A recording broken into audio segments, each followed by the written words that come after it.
Matty Rowell, welcome to the Dylan Friends podcast, my friend. It's an honour to have you on the show, and gee whiz, I've been wanting to do this one for a while. Thanks for having me, Dill. It's good to be here. Now, mate, a lot of people, and look, a lot of outside viewers here will think Dill's just jumping on. He's trying to get the number one draft pick. He's trying to get the next go to the AFL on the show. But little do they know, we've actually been friends for a long time. We've been building this for a while, so I thought it'd be good to maybe set the scene and maybe you explain that this isn't just me jumping on the bandwagon. We have been pals for quite some time now. We have been pals for some time now, yeah. We saw you at the draft, me and Noah, and you gave us both the Dylan Friends shirt. So we kind of felt like we were straight into the family after that. And then we've just been chatting ever since. You've told me to get to Cav Avenue a few times. Oh, I have, mate. But as I said, it has been fun getting to know you, and this is just the start of our journey, mate. And as I said, it's a pleasure to have you on the show. We've been wanting to get this one on for a while, and we will touch on it all. But mate, it's been incredible. I suppose I am a very good identifier of talent. Even though you went number one in the draft, yourself and Noah, I still thought you were the first and second best players in the comp. So there we go. Obviously, I can identify that, and I think a lot of people might have been surprised of what you put out this year, but I definitely wasn't. Yeah, well, thanks for that. Thanks for believing in me. I was just happy to play some games, so that means a lot for you, Dill.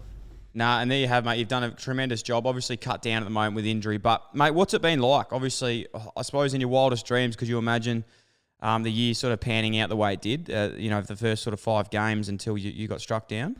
Yeah, it was awesome to play those first 5 games. Obviously, to first get my debut as well, just a dream come true. Like, ever since I was running around at Auskick, I've always dreamt of playing, in the AFL. So it was pretty awesome, and and then the next few games to start winning games as well with the boys and get that winning feeling was pretty special. And I was just loving playing footy, and it was a bit disappointing going down, but I'll be back stronger and better for it. Yeah, you will, mate. And it's funny you say that because, like, you look at the Gold Coast now, and not just saying this, mate, but it's such an exciting team to watch. Like, I love watching the boys up there play. Such an exciting list. Yeah. You sort of rewind sort of 6 months probably before you were at the club. What was your views on the Gold Coast at that stage, and how did it sort of change when you got there, I suppose, in your impressions? Yeah, obviously last year you looked at the Gold Coast, and obviously they weren't very successful on the field. And they through my draft year, they came to me pretty early, like with the interviews and everything, and I was actually really impressed with them from the start of the year when they came to me, just in terms of what they wanted to do off field. So they talked about how they wanted to bring in really good character and how they're really trying to work on that in the off field things. And since being here, they've got all the people that they've got here. They all just want success and are really dedicated to that. So that's the thing that I've really loved about this club, is that there's so many people here, pretty much like everyone just wants to see, each other do well and the club to do well. So that's the main thing that stood out for me. And obviously you weren't seeing the wins last year, so it was a bit like, can they start building success? But since I've been here, it's there's definitely so much growth that we can have in the group, and I think it's going to be really successful in the next few years and beyond. Yeah, you can definitely see that, mate. And I think, like, from my point of view as well, when I was lucky enough to get like another opportunity with the Giants, I think there's something special in when you can go away and move from home. And a lot of the guys that you'd be playing with are all from Victoria or South Australia, WA, and you come together and you sort of only got each other, so that bonding comes a lot quicker. Yeah, that's exactly right. And like I'm a bit of a mama's boy, so like I was to move away. It was I thought, it's going to be a bit nerve wracking, but since I have like you said, because there's a lot of young boys here as well, so like the same age and same sort of age group. Like you said, we're all in this together, and we all want to create something really special. And because we've all moved away from home, quite a lot of us, was like, just make the most of this and let's do something really special here. So it's pretty awesome like that, yeah. Mate, in your first few games, we touched on it earlier, but it was pretty incredible. Like, you look back now, there's every chance that you could be winning the Brownlow after round 5. And that's not joking. That's actually serious. It's actually a possibility. There's got to be some blokes that you were playing against that weren't happy that a first-year player, 18 years old, is going as well as he is. Talk us through your first 5 games. Was there any moments where a few guys, all well and good, but they tried to probably target you a little bit, get into you off the ball? Did they say anything that tried to get you off? There actually wasn't too much smack talk out in the field from some of the older blokes. It was more just a few looks from some good midfielders. Just kind of you see them looking at you and just go like, where have you come from? And you're trying to knock me off my perch a bit, and it's just like, you're a bit of a bastard. Like, if like you've been in the game a few games, and you think you can compete with me. So it was a bit. I got a few of those looks, and it was pretty funny. But all the blokes in the game, like they're pretty good after the game as well. Like they'll have a chat with you, and they like seeing like young talent, I guess. So I haven't got too many bad things on the field, but just a few looks, and just it's pretty funny sometimes, yeah. Mate, one thing I copped a lot of in my early days was I copped a lot of sprays from coaches for stuffing things up. Now, I have to ask this because I highly doubt you've stuffed anything up, and I highly doubt Stewie Jew would even be able to spray you. I'm not sure if he would even have the balls to do that. Has there ever been a time where you've copped a spray off one of the coaches, or you've stuffed up early days? Stewie's pretty good with keeping pretty level-headed. I have to say I haven't got a big bag from Stewie yet. But there's been a few times, just even midfield coaches, just where, I'd be, the go-to sometimes at, the centre bounce, and then you'd get knocked off, and they'd go down the other end deep into their forward line, kick a goal. And then I'd just be thinking, oh, geez, that's going to be in the edits, and then at quarter time then or something, and you've stuffed up a bit, and it might not even be them telling you, but they just look at you, and then you go, oh, it's a look. I stuffed up a bit, So there's a few of them. There's a lot of learnings along the way. Like, you might look from the outside that, I played some good games those first 5 games, but there was also a lot of times where, I stuffed up, and I had the support around me from my teammates to help me through it. So, yeah. Yeah, that's very nice. That's very nice for you to say, but I highly doubt it's the amount of times that most people stuff up. Mate, one thing I love about you, and it's it's well documented about, the tuck in, playing and training and whatnot, but that's not my favourite thing. I don't know if you're listening to an episode. You said you're a big fan. I don't know if you're listening to an episode I did with Dan Gorringe, but I said the one thing I love about Matty Rowell is his boots and his choice of boots. Yeah, okay? I know you like the boots. Yeah. For everyone out there listening, you wear a pair of Asics boots. Now they're well throughout my career, they sort of got the name of a career saver. Now, the reason they're called a career saver is because they're probably the most supportive boot you can wear, the best for your feet, the best for your body. But most blokes, these first-year blokes, most want to get, drafted. You get the nice boot deal. You might wear the very light, shiny boots, where they're probably not as good for your feet as what these ones are. But normally at the end of your career, when you've got all the injuries and you're trying to hold on for a couple of years left, you wear the career savers. Yeah. Now, you've number 1 pick to the Gold Coast Suns, jumper tucked in, and the double black with a little bit of blue career savers. Can you just talk me through that? Yeah, well, see, I've always worn those boots throughout my juniors, and I reckon I've worn black boots since maybe under 12s. I reckon in under 11s I wore some white ones, and I haven't gone back since then with the black career savers. And I actually, before I got to the club, I didn't know they had the name Career Savers. They were just the boots that I wore. And then, when I started coming out to training for the Suns a few times, like, oh, Rowell's got the Career Savers on. What about that? And I've gone, the what? What, the Career Savers? And blokes like Jared Witts, who wears them, he's like, oh, that's fantastic. That's super. Love seeing a young fella with the Career Savers on. He's like, you'll be playing an extra 5 years with those. So I had no idea, but and George Horn-Smith loves them as well. But then Noah Anderson, a good mate of mine, he has the Nikes and the pink boots, and he's like, I don't know how you wear them. You look so slow. They look so heavy. I mean, and I'm just like, I might get a few extra years on you then, because I'm wearing the career savers. They're good for my feet. Mate, 100%. You could honestly play about 600 games, I reckon, if you keep wearing those career savers. But that's so funny because Jared Witt's obviously a ruckman, and that's where the boots are normally worn because like so much weight has to go through these guys' body. But to see, an elite A-grade midfielder bursting at a stoppage in the black career savers is something that I can dare say I've never seen before in my life. Yeah, well, I'm going to keep doing it, so...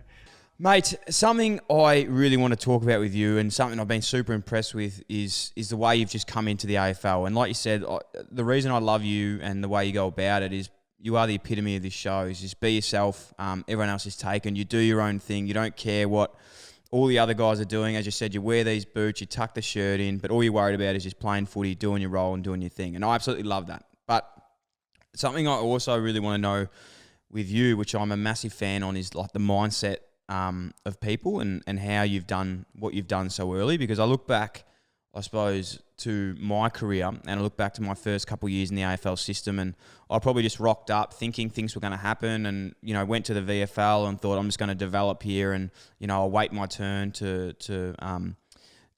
play senior footy and hopefully I'll get there one day. But looking back now, that's not the right thing to do. Like how your mindset going in, people might think that that's just natural, but I don't think it is. Yeah. I've always... Coming into the club, I kind of almost started learning more about the mindset stuff. I didn't even know I was doing it, but I kind of just did it out of curiosity a bit. And I've always been big mentally on, mental toughness, and that one of my strengths is being mentally tough. But I speak a lot about it with Alex Rigby, who's our head fitness guy at the club, and I just think you can learn so much from different mindset things, because I think a lot of the game as well is above the shoulders. And I mean, I look at it in like my draft, there would have been a lot of kids that actually had the same amount of talent as me, but the difference I think that it comes down to sometimes is the mindset and how much you want it and how much you're willing to learn and get better at new things. And I think that I get a bit angry sometimes when people say, they just look at the talent and go, he's got great raw ability. It does, you need to have ability, but you also need to marry that up with a good mental toughness and thinking about that side of the game. So I think all good players have that really good mental strength. And at the moment, I'm really learning a lot about that. I'm reading Neil Danaher's book at the moment, and I've loved that, just about his mindset when he got diagnosed with MND, and just about staying in the moment with things. And I think it's really important to keep learning on that, because I think you can start breaking away from players just with your mindset, and that's I think it's really important. Yeah. Mate, that's incredible. It's so crazy that you've been able to probably pick that up at such a young age, because I suppose a lot of these things you learn, most of the times I've learned about this stuff is from stuffing up. So it's probably from not doing these things, and you realise what you've got to do. What are some of the things you do to probably, like you're saying then, these mental toughness, resilience, positivity things? What are some of those things you actually put in place in your game, if you're happy to talk about it? Because I know some people, they're so... a lot of these things that you do, you like to keep it to yourself because it's not about telling people, it's about just knowing that you've put in the reps. Yeah. A lot of it's just small things like just really nailing down on my diet, things like that. Always doing touch sessions, never missing a session. If I do miss a session, then I'm doing double the next day. Just being really regimented on those things. And coming into the club, I didn't want to use the excuse of I'm a first year player, I'm 18. I don't think your age and that should stop you from being able to mix it with players that have been in the system for 10 years. I've got to come with that mindset that I'm just like them. I'm another player out in the field. Why can't I do those things? Doesn't matter how old I am. So I've come into the club going, what can I get better at, and what are the things that I can do Whether that's looking at my weight and, what is my perfect playing weight. I came into the club, this is one of the things that we're talking about with mindset, and they like young players to put on a lot of weight and, with muscle and going to the gym. And I did that, and I got to about, 80, 83, even 84 kilos at one stage. And I played that weight in round 1 against Port Adelaide. And I didn't feel great, and I thought I might have been a bit too heavy. So I went away with Riggers, who's our fitness guy. And because we had that time off with the COVID stuff, it was a perfect time to nail down, what perfect weight it was for my playing. And it's actually more at 81, 82 now. And I feel like I've got heaps of benefits of that because I've gone away and looked at it. I feel lighter, but I still got that strength. So I think a lot of it is always not being satisfied with where you're at and finding little things to work on, so that you just find those little things which can be really big in the game. And it might not even be big things in terms of performance, but it could be just with your mind. It could trick you into thinking, I've done the work and I've done all these little things. I'm so prepared today to go out and I can mix it with the best. Mate, it's incredible. You make me want to go get drafted again to the Gold Coast Suns, but I don't think I have that in me anymore. But yeah, you're so right. Like it's incredible. Like you've been able to pick this stuff up in your first sort of 6-9 months of AFL footy, when it can take guys to their the end of their career to be able to form these sort of habits. Is there anyone like, I suppose, like you've spoken about Riggers a lot, Alex Rigby. So he's the head of physical performance at the Gold Coast. So like with him, is he probably like your biggest mentor in that regards of that mental strength sort of side of your game? Or is there any other one else that's sort of impacted that? I know you said you do a lot of reading. Like have you done reading? Or have you watched any other sort of forms of stuff? Yeah, Alex has probably been the main one in terms of that mental side of it. That's the thing that he's really helped me with is just encouraging me to keep doing that, because he thinks it's really important, just like I do, and he's always testing me with different things that I'm looking at and reading. And also reading is another big one. I love reading different stories. I'm big on reading like people's stories and how they got to where they were and what they did to get there. So books like Neil Danaher's that I'm reading now, just little things that got them to where they are now, because it doesn't just come.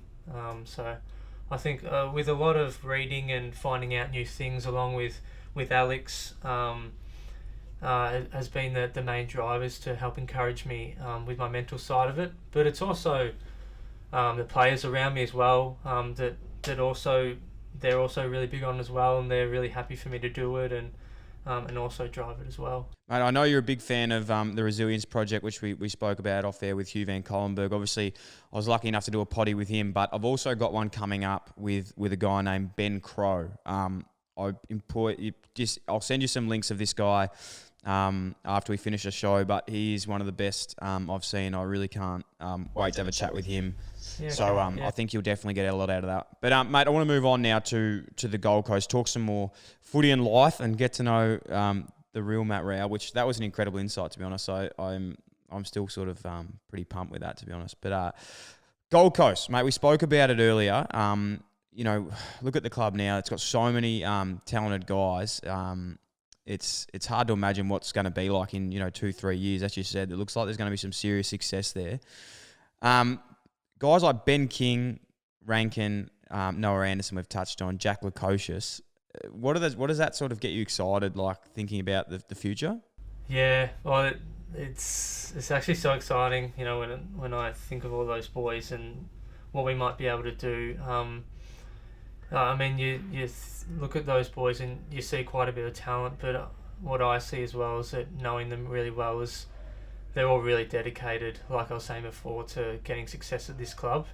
And I think it was really good confidence shown with that they've all re-signed, and it's really positive. And I think we all look at each other and go, if we all stick together, we could really make some success at this club. And you listen to footy players who have retired recently, and they all say, like, the great thing about footy is that the mates you form through the years, and I look at the group that we have now, and I just go, wow, this, if we do all the right things and stick together, when we're all finished, we can look back with some really fond memories and have a good laugh together, and just share the experiences that we all went through. And I think it's something that's just so special, and that footy can bring to you in that aspect. You've definitely got some very exciting times ahead with those boys. Now, one thing I do want to know though, on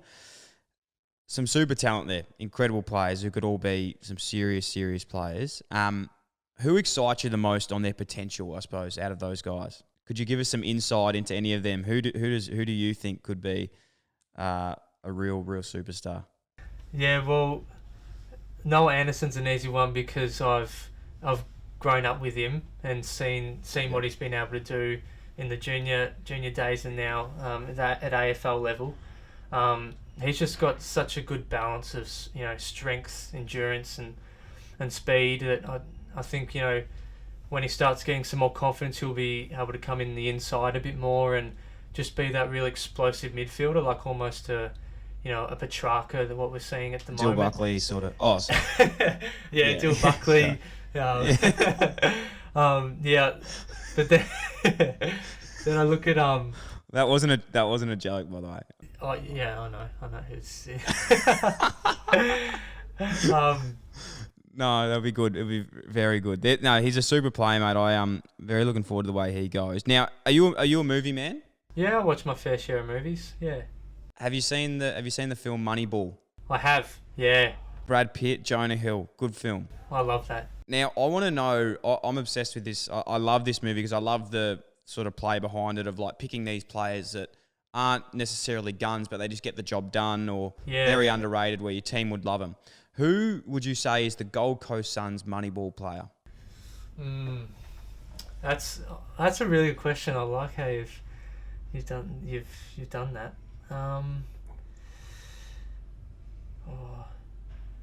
Jared Witt's the way he goes about it, and because there's a lot of talk about the ruckman these days, and Brodie Grundy, Max Gawn, I feel like it gets left out of it. He's super the way his ruck ability and the little 1%ers.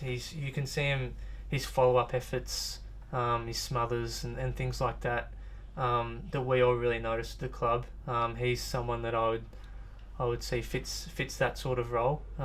Another one that comes to mind is Nick Holman. Yes. Who I know you're good friends with, and he's just solely in the side just because of the energy that he brings, and just his tackle pressure and just doing everything he can for the team.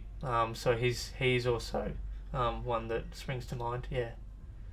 He's an absolute superstar, and you're exactly right, mate. He's just all for the team. Hard as a cat's head too. So it definitely helps. Now, mate, I know you're not big on social media. Now, sorry, you are very big on social media, but you yourself don't go on social media a lot. It's probably not one of your favourite pastimes. No. Have you realised, and I suppose you've been made aware of the cult figureness you've become on social media at the moment? I have seen a few things floating around. Yeah, I've had a few laughs at some things. Yeah, and my sisters always get into me about having to be a bit more prevalent on social media, and ever since I've had Instagram, I haven't been big on it, but they're always getting into me about just put another post up, and I'm going, I don't know if I want to, but yeah, I've just never been too big on it. But yeah, I've slowly started to do a bit more of it, but I'll never be I guess one of those influencers, you could say. So yeah. Well, you never know, mate. You're on the Gold Coast now. There could be, once we're out of lockdown, there could be some serious shots on the beach. But one thing I do want to touch on is a few of these things that have been made up about you, and one in particular, because this, I don't know if it's true or false. There's been a lot of conjecture around it. When Matt Rowell left for Gold Coast, he shook his dad's hand and said, "You are the man of the house now." Yes, I've seen that one, and yeah, I've talked to my dad about it actually, and he's pretty flat with it. He is very flat with it. He didn't really know what to respond with either. He was kind of like, I don't really know what to say about it. So it was pretty funny in that aspect of it. The one that he might be happy with though is the one that says Matt Rowell is so good that his dad will be qualify for the father-son rule. Yeah, he can have another crack at it, Dad. He'll be happy with that. Yeah, I actually haven't heard that one, so that's another funny one. But I look at those things and go, who are the people coming up with these things? I mean, it's pretty funny. It's pretty creative. But yeah. Oh mate, it's incredible. I lost it for about 30 minutes while I was doing some prep for this show. But oh geez, mate, obviously doing what you've done in your first year, there's going to be a few people reach out. I suppose there's been some guys in the media. Obviously, Joel Selwood said some awesome things about you. Also, Gary Ablett said some awesome things after the Geelong game.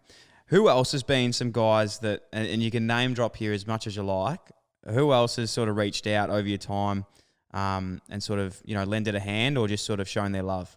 Well, one that springs to mind is Luke Power, he's coaching Carlton now, but I got to know him really well in my draft year and even before that bottom age year, because he ran a few of the academies that I was lucky to make, and he's been a really good sounding board for me just in terms of if I ever wanted a few questions to be answered before I got to a club, and he's just a really good person as well, and just for life things.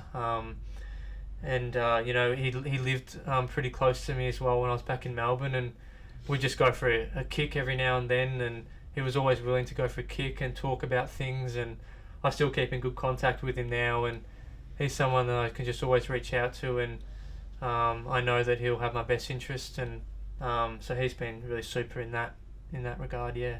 Has there been anyone out of footy that's reached out that, was surprised you or anything like that? Outside of footy, there hasn't really been anyone outside of footy, to be honest. Not yet. Not yet. So, I'll tell you what, Andy McGrath's been pretty good as well, lending some assistance as well. He was a number 1 draft pick as well, and he's messaged me a few times, so he's been really good as well. Mate, school days, it's something I want to go back now because we've touched on recent, but I want to go back. Obviously, you're a Carey boy. Yeah, Carey boy, yep. Proud Carey boy. I actually applied for Carey. I didn't get in, so they must be doing something right. Now, one of your good friends, Noah, tells me, what's with you ripping off people's shirts at school and then keeping the pockets? Oh, you've been doing some good research with Noah there. Yeah, well, started in year 12, and we'd always have the pockets on our shirts, and as you do at school, you love mucking around with your mates, and I was big on that. I just love mucking around with my mates, in the corridors or at lunchtime, and even in class sometimes, and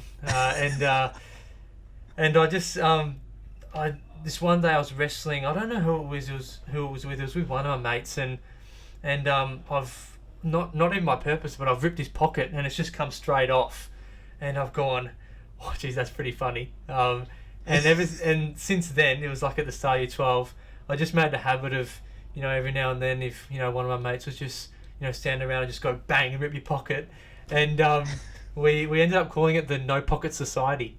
And so we formed kind of a club of the No Pocket Society, and a lot of the boys got on board, and we tried to recruit as many as we could.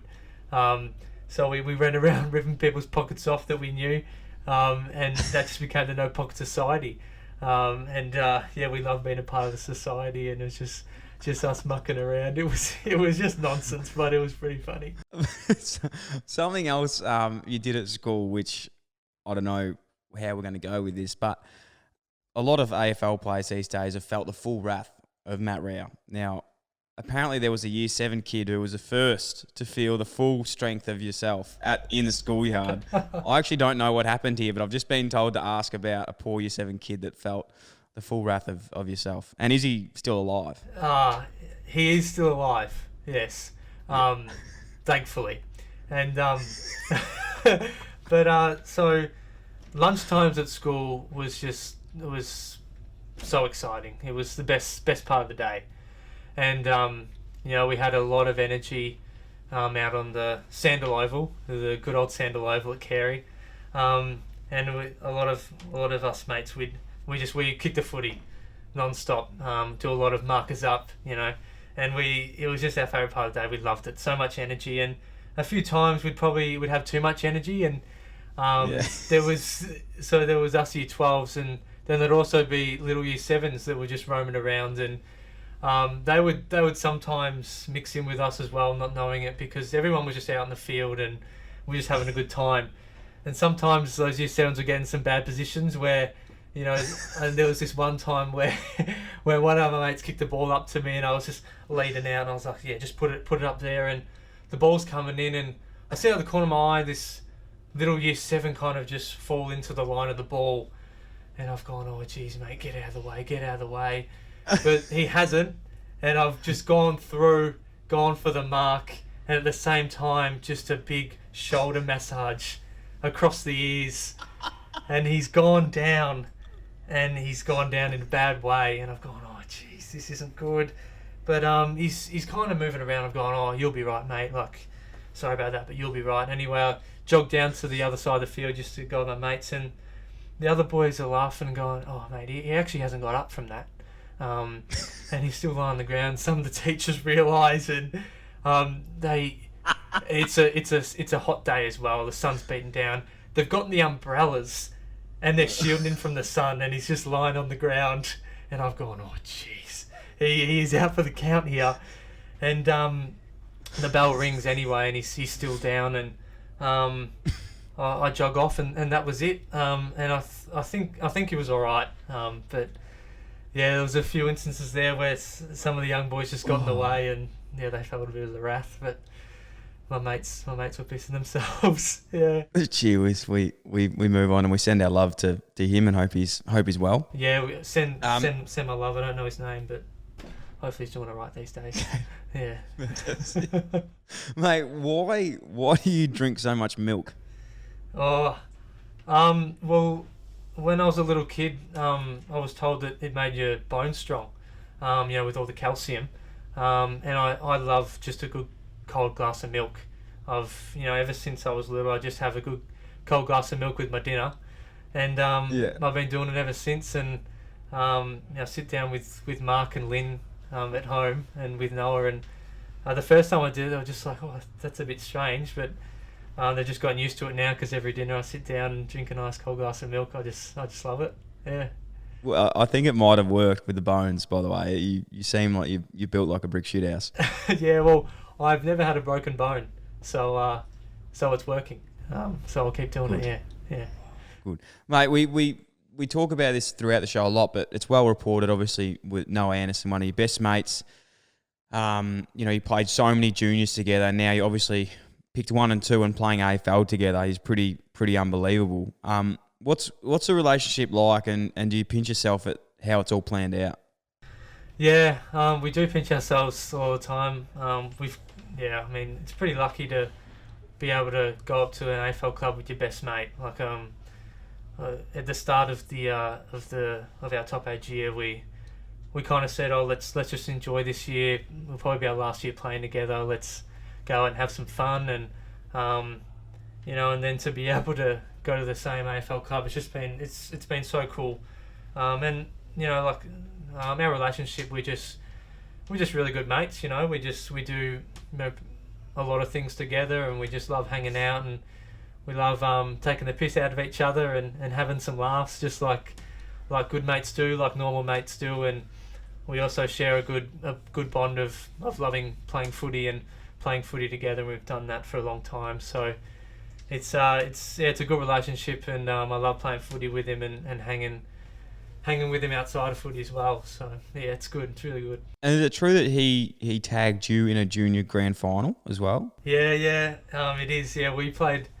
our junior days early on against each other. He was Hawthorn Citizens, and I was the Canterbury Cobras. So we, from under 8s to under 14s, we played against each other, and we were in Gold Division. We had some good games early, but they were always the stronger club. They smashed us a few times, and we always just hung in gold division, whereas they was one of the top sides. So there was one game under 12s when it was a prelim final, and